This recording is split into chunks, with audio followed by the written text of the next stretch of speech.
La chiesa di Sant'Antioco di Bisarcio. Siamo nel territorio di Ozieri. La chiesa di Sant'Antioco di Bisarcio fu una chiesa cattedrale dall'undicesimo secolo fino al 1500.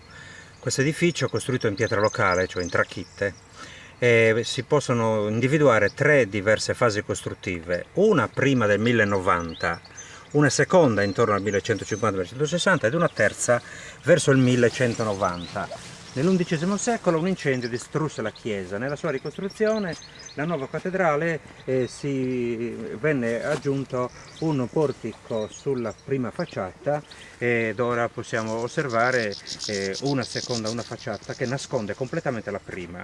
Nel piano superiore del portico di facciata sono ricavati tre ambienti, tre locali, uno dei quali corrisponde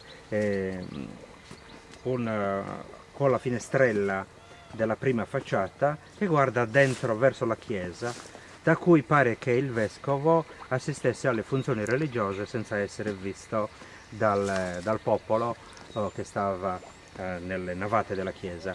Perché questa fra l'altro è una chiesa che si sviluppa su tre navate, due navate laterali più strette e più basse e una centrale più alta e più ampia.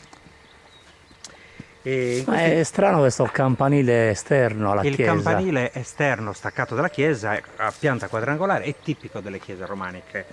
In questo caso per esempio è un campanile incompleto, che presenta un campanile mozzo quindi, ma nelle sue linee essenziali con questi motivi decorativi ad archetti pensili, a losanghe e a specchi di ceramica incastonati tutto attorno alla chiesa, delimita proprio la caratteristica tipica dell'architettura medievale dell'undicesimo secolo della Sardegna.